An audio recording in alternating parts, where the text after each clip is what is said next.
नमस्कार। जय श्री महाकाल। मैं पंडित शेषनारायण आचार्य आप सभी को आने वाली 12 नवंबर को देव उठनी एकादशी है।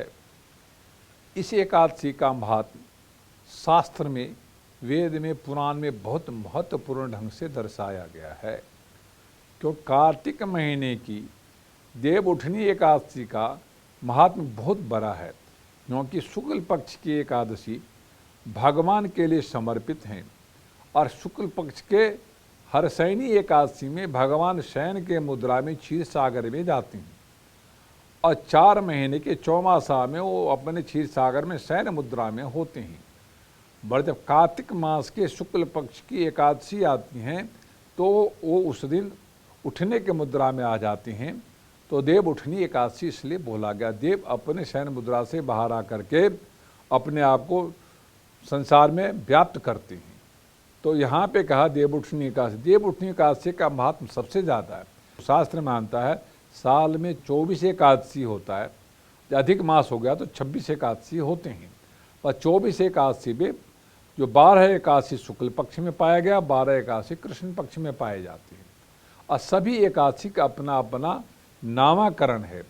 तो ये देव उठनी एकादशी के नाम से इसको जाना जाता है, जो सभी एकादशियों से परम पुण्य फल प्राप्ति देने वाला होता है।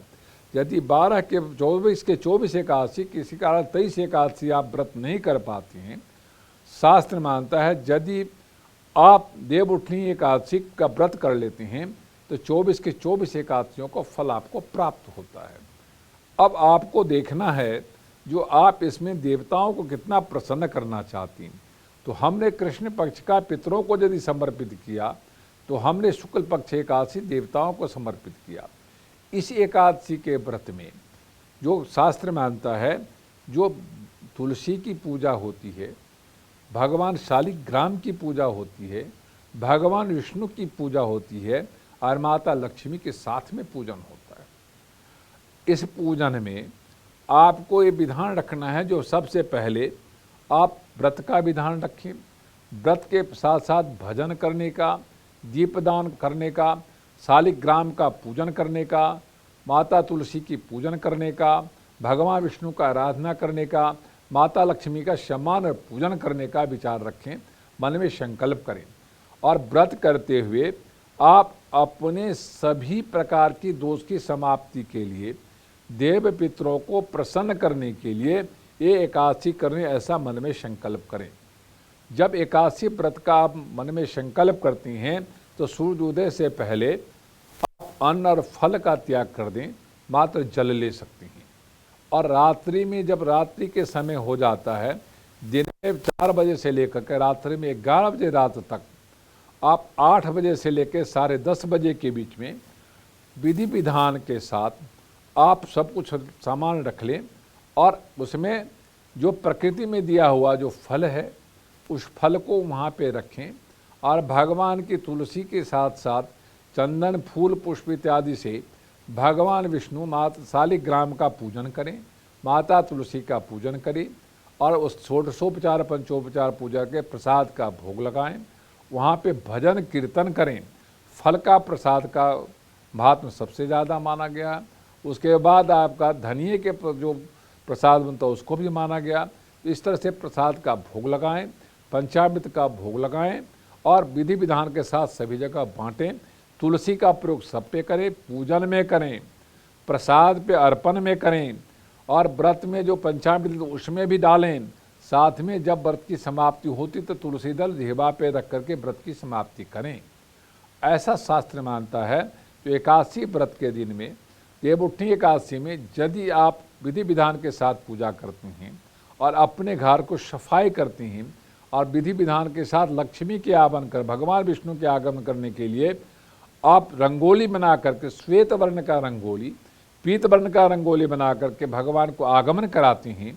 आप यदि पूजा घर में बैठ के पूजा करते हैं तो आपको संपूर्ण फल की प्राप्ति होती है। उसमें आपको एकादशी महात्म का चर्चा करना चाहिए, एकादशी महात्म सुनना चाहिए, विष्णु सहस्त्र नाम का पाठ करना चाहिए, विष्णु सहस्त्र नाम सुनना चाहिए। साथ में नमो भगवते वासुदेवाय नमः मंत्र का जाप करना चाहिए। और नहीं हो तो कृष्णाय वासुदेवाय हरये परमात्मने प्रणतः क्लेशनाशाय गोविंदाय नमो नमः मंत्र का भी आप जाप कर सकती हैं। ऐसे यदि आप जाप करती हैं और विधि विधान के साथ आप यदि आपको लगता है तो अच्छा तक, तो इसमें कहा गया है जो 27 वस्तुओं का दान का प्राथमिकता है। आपको जितना भी श्रद्धा हो हर वस्तु 27 में अर्पण करती हैं तो उसमें आपकी संपूर्ण आपको 27 नाम नक्षत्र नाम का एकादशी दोष की समाप्ति होती है। शास्त्र मानता है 24 एकादशी होता है और साथ में 3 और जोड़ दिए जाते हैं। एक देव होता है, एक पितृ होता है, साथ में भगवान विष्णु साथ में होते हैं। तो तीनों चीज़ को यदि आप जोड़ जाए 27 हो जाए। 27 प्रकार का यहाँ विधान आता है। तो 27 चंदन में तुलसी पे चंदन लगा के 27 तुलसी पत्र चढ़ाएं, 27 पुष्प चढ़ाएं, 27 फल चढ़ाएं, 27 ना वस्त्र चढ़ाएं, जो भी वस्तु 27 करें। और नहीं कर सकते तो एक ही ले करके और मन में संकल्प करें कि मैं 27 बार भगवान का नाम लेकर अर्पण करें, तभी 27 की संख्या गिनी जाएगी।